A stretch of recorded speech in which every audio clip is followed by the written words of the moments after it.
Hello everyone, welcome to concept decoder. आप सभी का कॉन्सेप्ट डिकोडर पे स्वागत है। हम करेंगे इंजीनियरिंग मैथमेटिक्स। हम अभी पढ़ रहे हैं चैप्टर 1 कैलकुलस, और कैलकुलस के अंदर हम पढ़ेंगे अब मीन वैल्यू थ्योरम। अभी तक हमने लिमिट, कंटिन्यूटी एंड डिफरेंशिएबिलिटी के सारे कॉन्सेप्ट को समझा है। गेट में जितने भी क्वेश्चन आए थे सारे क्वेश्चंस को, सारे सवालों को सॉल्व किया है। ओके, सो अब हमारा नया टॉपिक स्टार्ट होगा, that is topic of mean value theorems. ये बहुत इंपॉर्टेंट टॉपिक है और इस टॉपिक से आपके सारे एग्जाम कहने का मतलब है गेट एग्जाम हो गया और ईएससी एग्जाम, तो दोनों तरह के एग्जाम में प्रश्न पूछे जाएंगे, क्योंकि यहाँ से थ्योरेटिकल टाइप के क्वेश्चंस भी बनते हैं। ओके, सो हमारे पास बेसिकली तीन तरह के मीन वैल्यू थ्योरम है, जिनके नाम है Rolle's mean value theorem, Lagrange mean value theorem and Cauchy mean value theorem.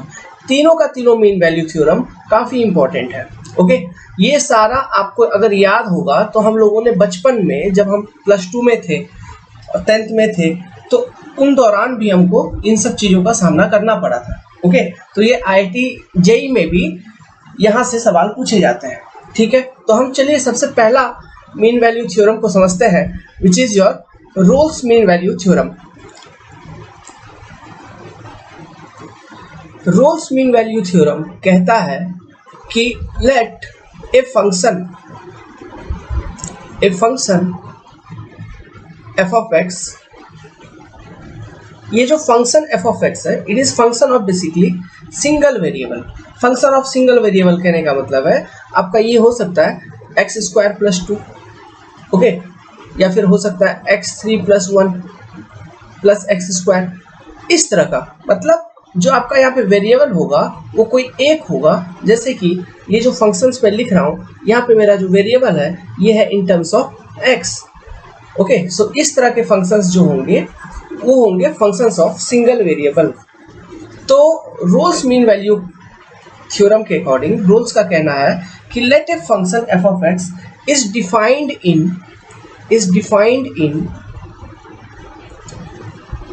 a closed interval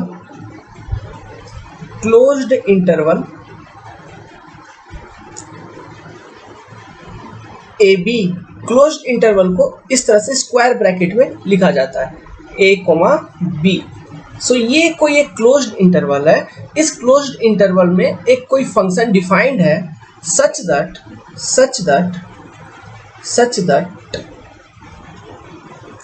पहला कंडीशन, ये सारे जो कंडीशंस आपको हम अभी लिखवाएंगे corresponding to respective theorem, these conditions are very important to remember। okay, इनमें से theoretical questions आते हैं। such that function is continuous in closed interval AB, continuous in closed interval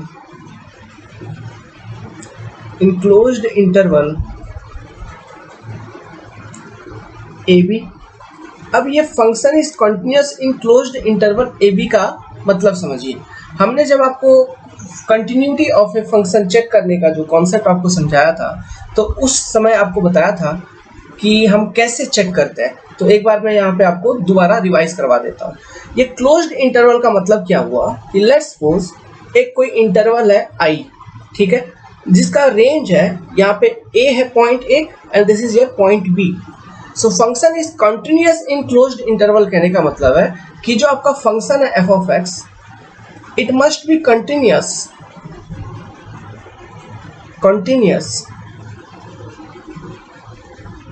eight point A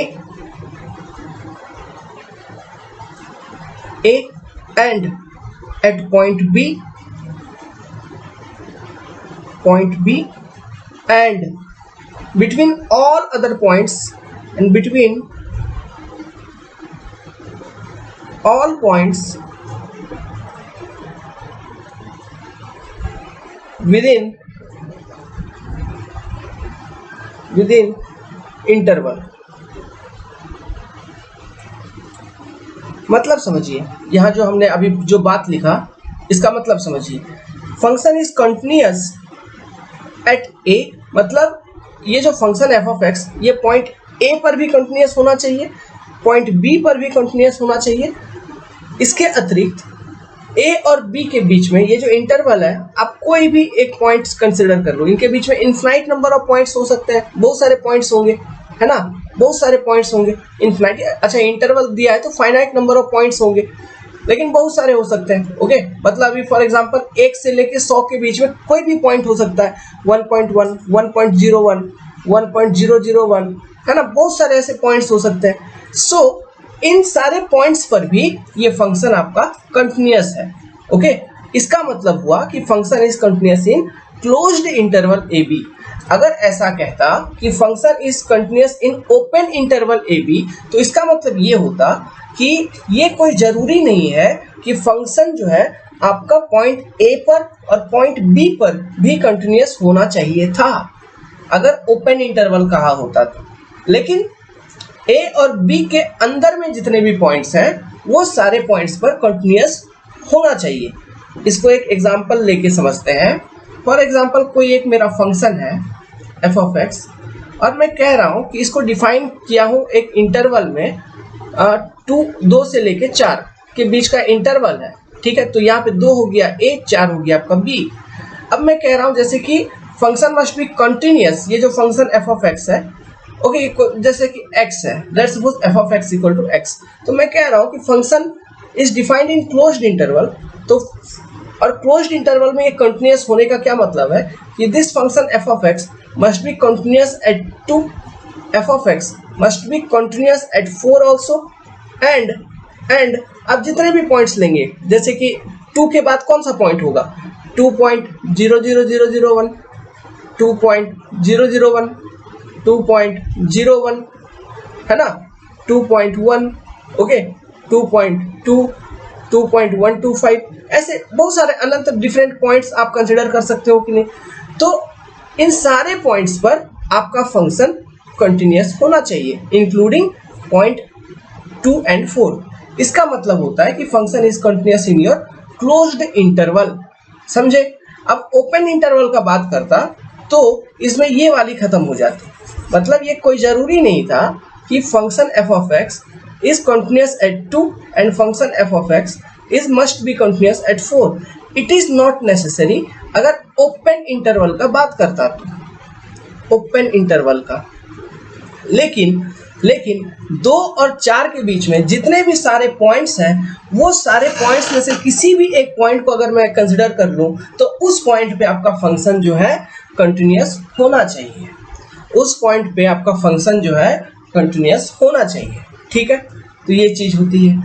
अभी continuity of function को हम कैसे check करते हैं किसी भी पॉइंट पे। फॉर एग्जांपल मेरे पास एक फंक्शन है एफ ऑफ एक्स, इन सब चीजों को हमने लिमिट वाले चैप्टर में एक्सप्लेन किया था, कंटिन्यूटी वाले चैप्टर में। अब ये फंक्शन डिफाइंड है सम इंटरवल ए और बी के बीच में।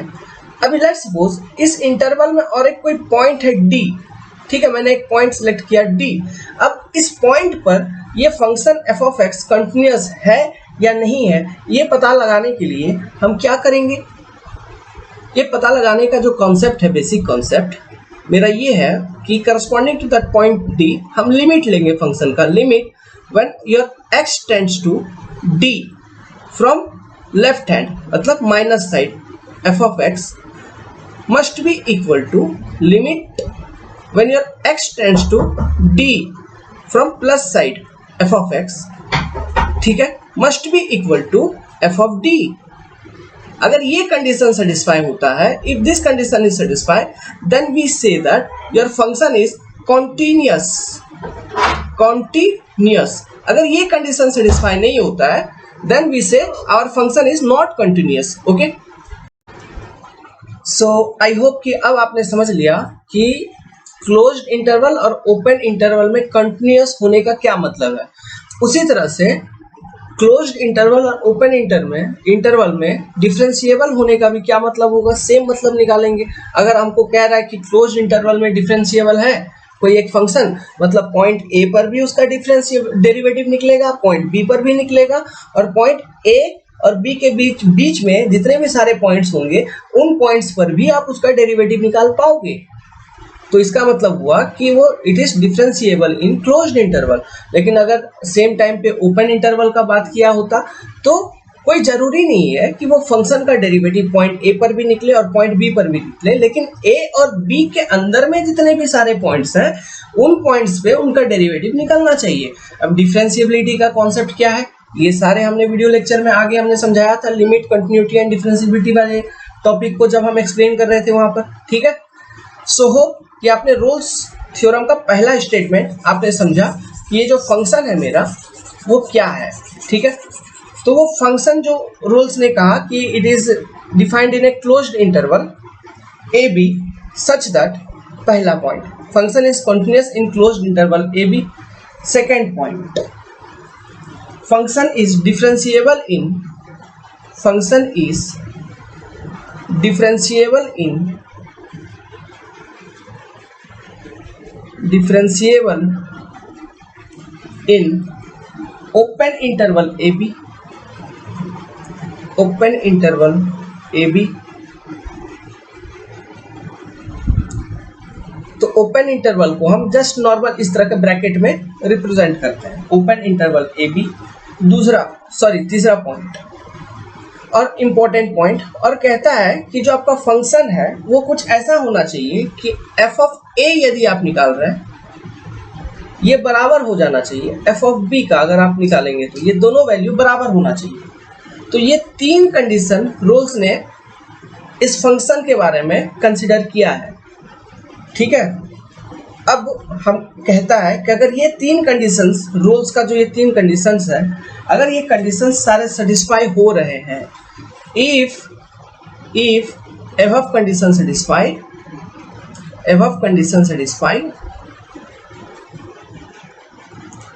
satisfied, ठीक है, देन अगर सेटिस्फाई हो रहा है, then there exist, sorry just a minute,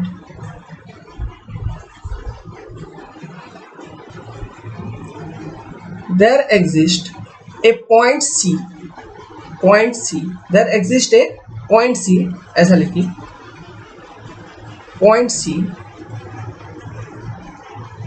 where derivative of that function, derivative of function corresponding to point C becomes equal to 0। तो ये है रोल्स थ्योरम का कंक्लूजन। ठीक है, वो तो कंडीशंस थे, जो इससे पहले मैंने तीन बातें बोली, वो था उस फंक्शन से रिलेटेड रोल्स ने क्या कंडीशंस रखा।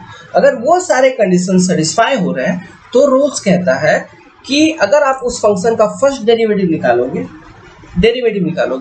है ना, फिर किसी भी एक डेरिवेटिव जब निकालोगे तो एक ना एक पॉइंट ऐसा होना चाहिए उस इंटरवल में। ठीक है, अच्छा यहाँ पे थोड़ा मॉडिफिकेशन कर लीजिए, there exist a point C in interval A B. ठीक है, in interval A B, open interval A B, मतलब ए से लेके बी के बीच में कोई एक ऐसा पॉइंट जरूर होगा, लेट्स सपोज वो पॉइंट है सी, जिस पॉइंट के करस्पॉन्डिंग जब आप डेरिवेटिव में उस पॉइंट का वैल्यू पुट करोगे तो आपका डेरिवेटिव का वैल्यू 0 हो जाएगा। अब बचपन की बातें हैं, हम जो डेरिवेटिव निकालते हैं, ओके, किसी भी फंक्शन का dy बाई dx निकालने का क्या मतलब होता है, इसको हम रिप्रेजेंट करते हैं एज ए स्लोप रिप्रेजेंट करते हैं कि नहीं। सो स्लोप इक्वल टू 0 हो जाने का क्या मतलब होगा, स्लोप इक्वल टू 0 हो जाने का क्या मतलब होगा। लेट्स सपोज एक ग्राफ मैं कंसिडर करता हूं, इसका तो ग्राफिकल रिप्रेजेंटेशन कैसा होगा, देखिए इसका ग्राफिकल रिप्रेजेंटेशन क्या होगा। Graphical representation,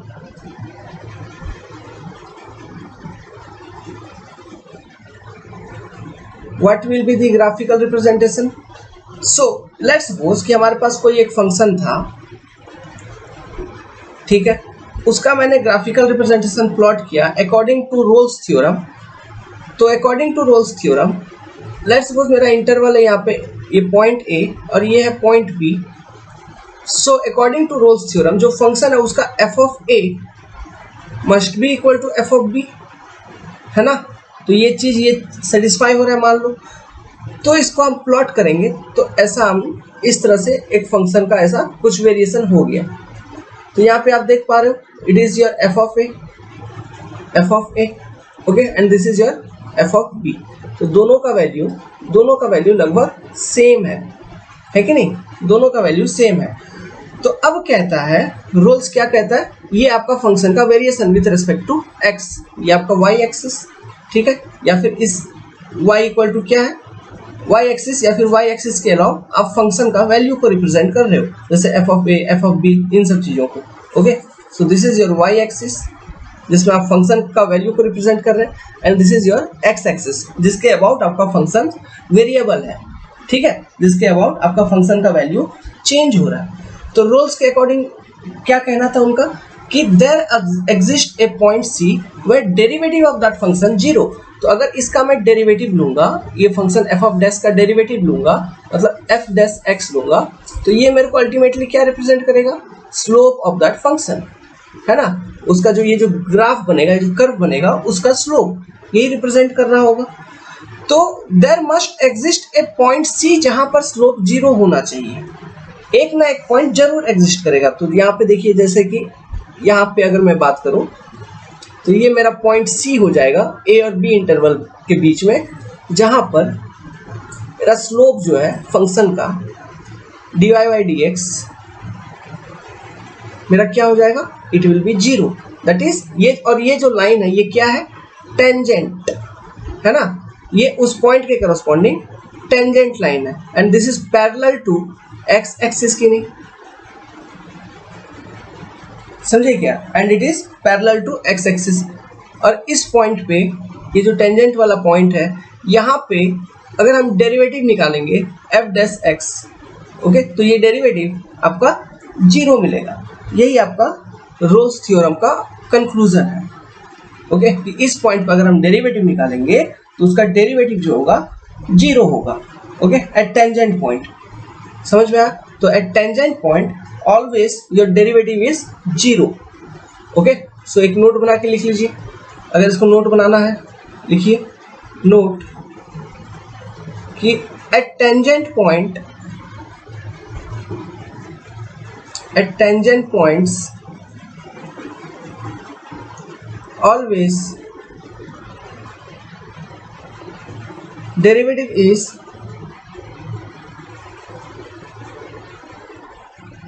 derivative of that function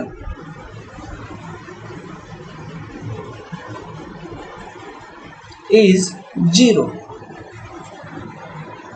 So this is your concept, ठीक है।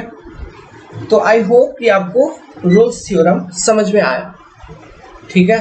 सो अब हम नेक्स्ट थ्योरम पढ़ेंगे। हम तीनों थ्योरम को पहले देख लेंगे कि तीनों थ्योरम के अकॉर्डिंग क्या क्या कंडीशंस गिवन है, फिर थ्योरम को अच्छे से स्टडी करने के बाद हम क्वेश्चंस को प्रैक्टिस करेंगे और इन थ्योरम्स को अप्लाई करेंगे।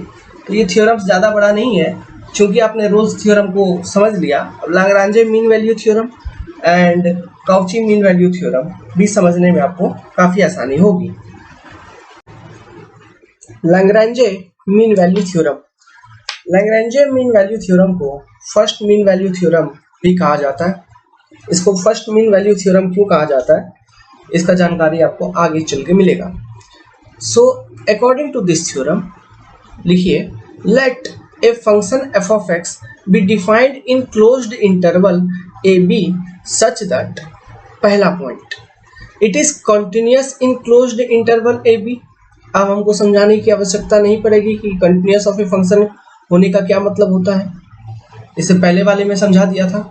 Second, it is differentiable in open interval A B, ठीक है। अगर ये दो कंडीशन सेटिस्फाई हो रहा है, then according to Lagrange mean value theorem इनका कहना है कि then there exist a point C in open interval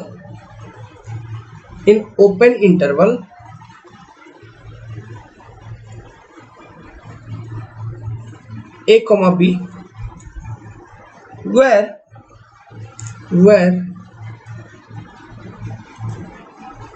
f dash c equal to f of b minus F of A divided by B minus A. समझे क्या? मतलब जो आप slope निकालोगे ना किसका, एफ डैश सी क्या होगा, f dash C is nothing but it is slope of that line, है कि नहीं, मतलब sorry slope of that curve. तो इसको ग्राफिकल, इसका ग्राफिकल रिप्रेजेंटेशन समझते हैं तब समझ में आएगा। तो इसको बॉक्स में रखिए। रिजल्ट आपका ये है कि there exist a point C in open interval such that F of B minus F of A divided by B minus A. इसका ग्राफिकल रिप्रेजेंटेशन क्या होगा, लेट्स सपोज कि हमारे पास कोई एक फंक्शन है, ओके वो कुछ इस तरह से, let's suppose this is some function, okay ये आपका पॉइंट है ए, ये आपका पॉइंट है बी। तो यहाँ पे देखिए ये टेंजेंट पॉइंट्स है कि नहीं, जहाँ पे आपका स्लोप 0 हो सकता है, वो यही सारे पॉइंट्स हैं, ठीक है। ये जो फंक्शन है जिसका इक्वेशन है एफ ऑफ एक्स, इसका स्लोप हम निकालेंगे, स्लोप तो आपको डेरिवेटिव लेना होगा, first derivative F dash X. So ये F dash X equal to 0 basically कहाँ पर होगा, इन टेंजेंट पॉइंट्स पर एफ डैश एक्स आपका 0 हो सकता है कि नहीं। तो इस तरह का मैंने इन टेंजेंट पॉइंट्स को आपको रिप्रेजेंट करवा दिया। अब जो आपको कहता है क्वेश्चन में, सॉरी ये लाग्रांज मीन वैल्यू थ्योरम के अकॉर्डिंग, कि जो अबव कंडीशन गिवन थे अगर वो कंडीशन मेरे सेटिस्फाई होते हैं तो लाग्रांज मीन वैल्यू थ्योरम कहता है कि there exist a point in open interval A B where जो डेरिवेटिव आप निकालोगे F dash X corresponding to that point C will be equal to F of B minus F of A, okay divided by B minus A. तो इसका मतलब क्या हुआ, let's suppose कि ये पॉइंट ए है और ये पॉइंट बी है, तो इन पॉइंट को कनेक्ट करता हुआ ये एक लाइन है, ठीक है, जो कि इन दोनों पॉइंट्स को कनेक्ट कर रहा है। तो इस वाले पॉइंट का कोऑर्डिनेट क्या है, ए कॉमा एफ ऑफ एक्स या फिर ए कॉमा एफ ऑफ ए, है ना, यही होगा कोऑर्डिनेट। देखिए ये वाला ये वैल्यू होगा इसका कोऑर्डिनेट, एक्स कोऑर्डिनेट इसका क्या है ए, और वाई कोऑर्डिनेट क्या होगा एफ ऑफ ए, यही होगा। सिमिलरली ये पॉइंट जो है लेट्स इसका कोऑर्डिनेट क्या होगा, इसका कोऑर्डिनेट होगा आपका B comma F of B, okay. So ये जो इक्वेशन है फॉर्मूला ये क्या रिप्रेजेंट कर रहा है, ये बता रहा है कि जो आपका टेंजेंट है ना, ठीक है, यहाँ पर it is parallel to the line joining this points, the tangent is you are parallel to the line joining this points, okay. That is let's suppose this is my point C. So according to this theorem या फिर ये equation का मतलब क्या हुआ, basic मतलब कि the tangent at C, okay, is parallel to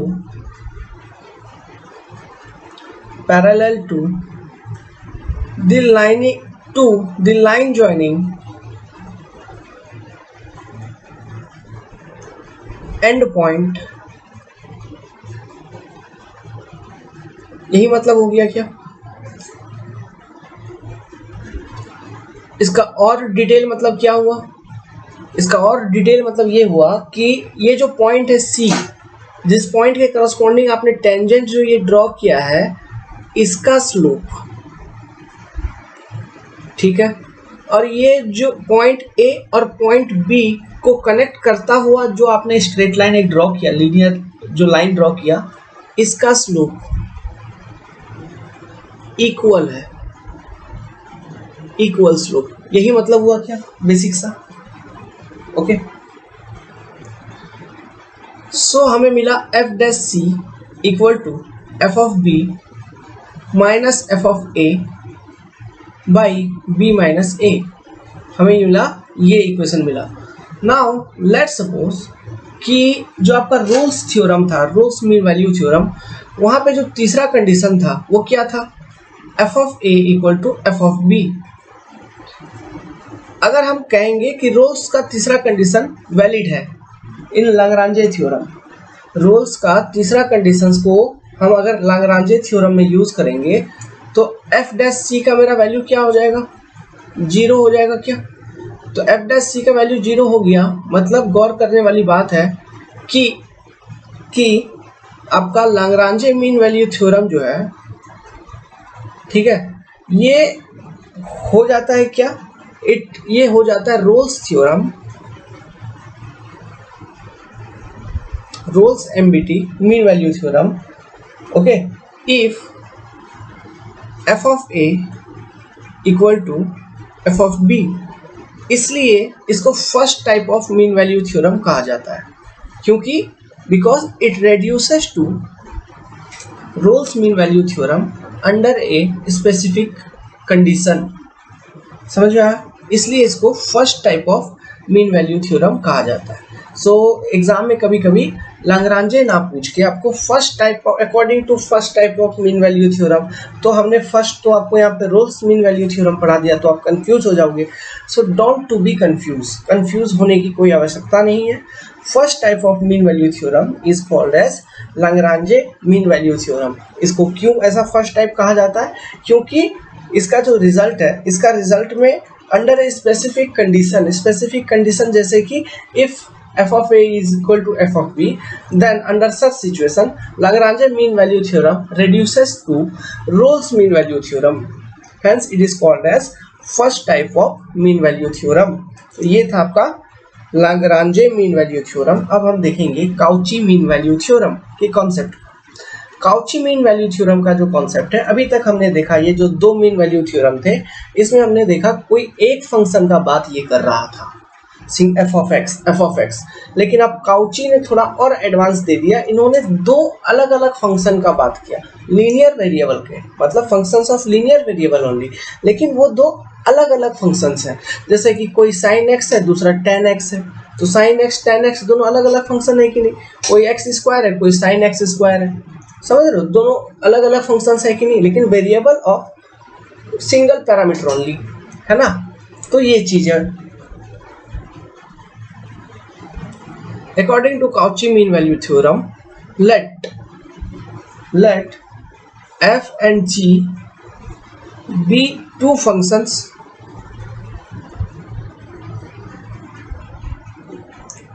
defined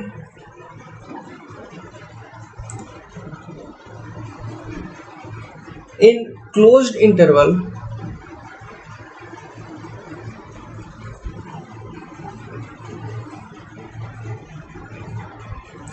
a comma b such that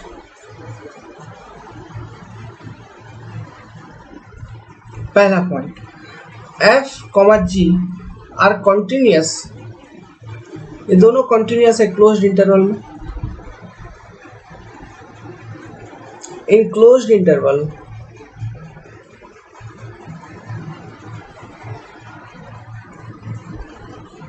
इसके कंडीशंस को बस ध्यान में रखना है बच्चों, प्रैक्टिस कर लेंगे एक बार समझ में आ जाएगा।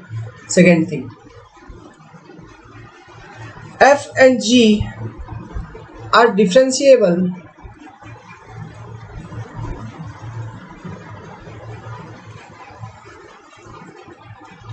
in open interval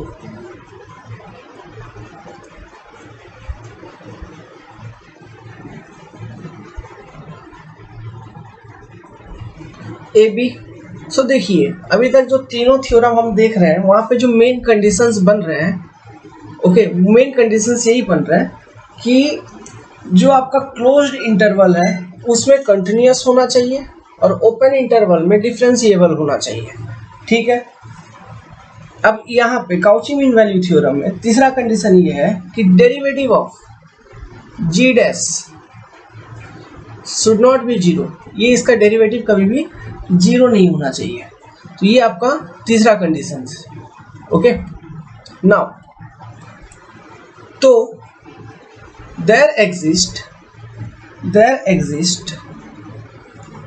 अगर ये सारे कंडीशन सेटिस्फाई करेंगे तो काउची कहता है कि there exist a point C in open interval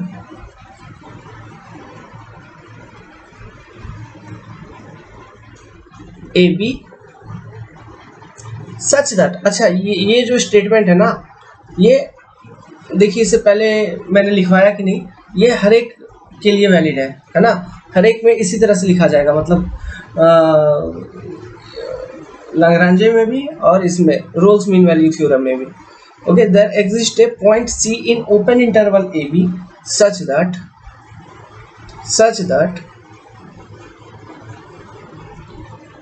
f dash c by g dash c,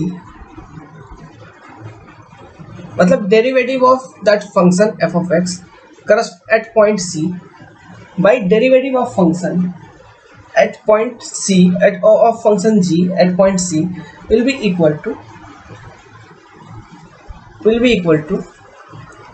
f of b minus f of a divided by g of b minus g of a। बस इतना, समझे क्या? सो इसका मतलब क्या हुआ, इसका graphical representation क्या होगा? तो यहाँ पे दो फंक्शन है, तो लेट्स सपोज तो दो फंक्शन कुछ इस तरह से है, ये आपका लेट्स सपोज पहला वाला फंक्शन, ठीक है, ऐसा। नाउ दूसरा वाला फंक्शन कुछ ऐसा है। Okay, let's suppose this is your ये है आपका f of x and this is your g of x, ये आपका दो अलग अलग फंक्शन थे। Let's suppose this was your interval, this is your point a और यहाँ पे ये जो पॉइंट है it is your point b। Okay, now let's suppose कि हम पॉइंट a जहाँ पर ये टच हो रहे, पॉइंट a और पॉइंट b को हमने जोड़ दिया एक स्ट्रेट लाइन के माध्यम से। अब ये पॉइंट आपका क्या है, tangent c, corresponding to point C आपने टेंजेंट ड्रॉ कर दिया जहाँ पे डेरिवेटिव 0 होगा सी, ठीक है। सो ये जो आपने टेंजेंट ड्रॉ किया एट डिफरेंट पॉइंट्स, ओके, तो ये जो टेंजेंट वाला लाइन है, this tangent line will be parallel to the line joining this two points, मतलब line joining the end points of the functions. इसका मतलब क्या हुआ, ratio of slope of the tangent is equal to ratio of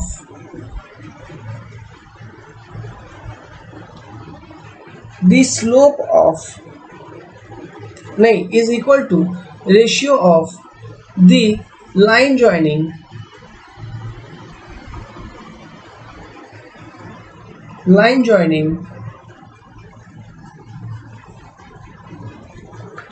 end point।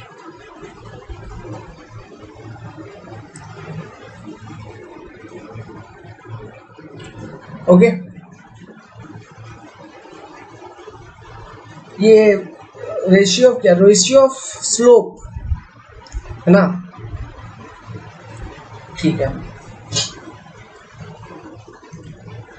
सो हमने तीन तरह के theorems को देखा। अब यहां से क्वेश्चंस कैसे आएंगे,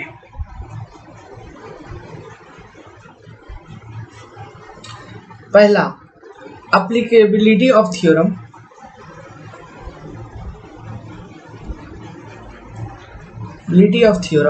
कि थ्योरम किसी केस में अप्लाई हो भी रहा है कि नहीं, ये चेक करने के बाबत में आपसे सवाल पूछे जाएंगे। तो दूसरा finding C value, okay, using different theorem या फिर कंडीशन जो आपका वो थ्योरम सेटिस्फाई करता है। तो यही दो कॉन्सेप्ट पर बेस्ड इन तीनों थ्योरम से क्वेश्चंस डेवलप हो सकते हैं। ओके, सो चलिए अब कुछ क्वेश्चंस को हम सॉल्व करते हैं।